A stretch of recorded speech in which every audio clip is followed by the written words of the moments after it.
Hi everyone and welcome back. My new single Ephemeral is out now on all the major streaming platforms as part of my upcoming debut EP, Electric Poetry, which will be releasing throughout this year. There'll be a link in the description, so if you want to give that a listen, please feel free. Last week I gave you a bit of a behind-the-scenes look into the arrangement of the song, where the sort of ideas came from, the structure, and overall how it kind of evolved from this sort of 1 minute piece of piano music that I wrote when I was 17, 12 years ago into school, into a kind of drum and bass abomination in its sort of middle incarnation, and finally to the song that it is today. Today I wanted to go into more of a sort of production deep dive into the song. So because the song is so long, I've split this up into two parts. So part one today, we're going to look at the whole song in the round, how all the different sort of parts slotted together. Next video, I'm going to go into specifically more the sound design, the modulations and the effects, and really hone in on that middle section, this sort of more drum and bassy kind of drop-like section. So let's get into it. So my ambition with this EP and sort of writing in general is I really wanted to marry up that kind of the driving force and power of dance music and electronic music with the sort of craft and the emotion of more sort of traditional singer-songwriter styles of music.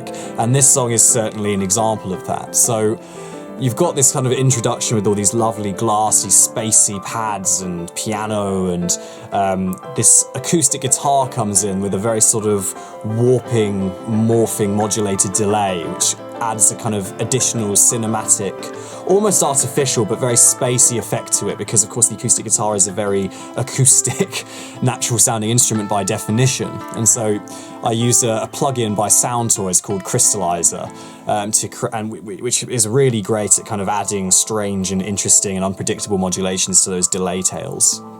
The acoustic guitars here are two different, both physically and in terms of takes, acoustic guitars. So one of them is very much in the background and much further down in the mix, and they're identical. They're panned hard left and hard right, and a delay of about 30 milliseconds was added to one of them to create what's called the Huss effect, get it really nice and wide.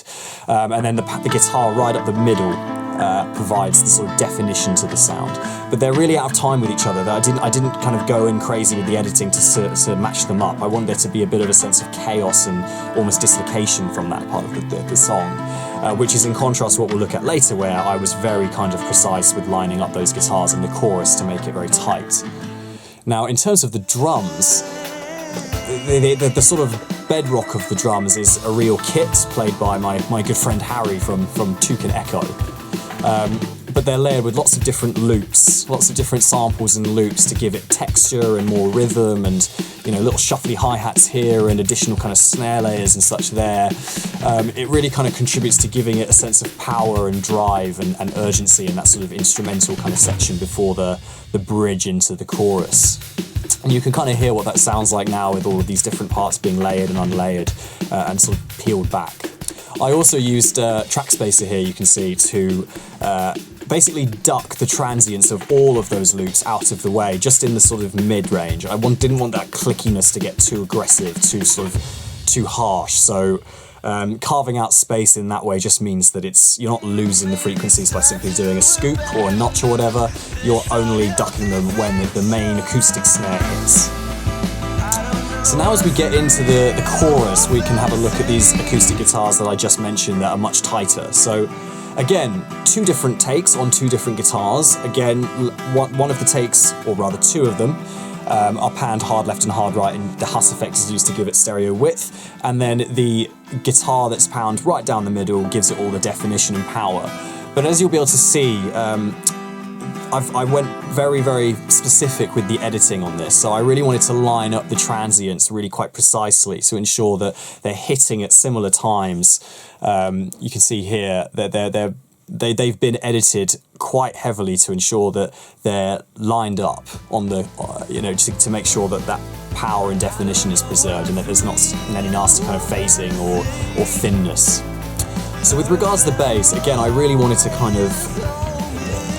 combine the power of electronic music and the deep bass you get in electronic music with the bass guitar that I recorded as takes. So to do that, I essentially carved out space for each one. So The sub bass was generated with FM8, a little bit of FM just to give it a bit of flavour and a bit of extra texture, so it's not just a pure sine wave. But that's, you know, dominating everything below 100 hertz. And the bass guitar itself was very much sort of scooped and high pass to give the sub bass the space to dominate down there. Once I'd kind of recorded the bass, I generated some MIDI from it, and I then basically went in and very precisely, again like with the acoustic guitars, very precisely edited them together so the transients were hitting at similar times. I always want to kind of, if possible, favour lining up the sub bass MIDI with the take, because I prefer to keep the feel of the real bass player and the real kind of actual player over, you know, lining it up with the grid with the MIDI and make it sound all robotic. So it's a lot more work, but it does kind of, I think, keep that kind of human element to the playing. So that was a very quick look into some of the kind of key moments in Ephemeral Eyes and how they were sort of produced. As I say, I've broken this up into two parts, so for the more sort of sound design specific stuff, do tune in for the video next week where I'm going to dive into that middle section with all of the kind of heavy electric guitar layered with re-spaces and glued together, and a kind of deeper look into the modulations and the effects and stuff used to get that kind of very polished, produced sound. Please do give us a like, comment and subscribe so that you can keep in touch with those videos, and I hope you enjoyed it. I will see you in the next video.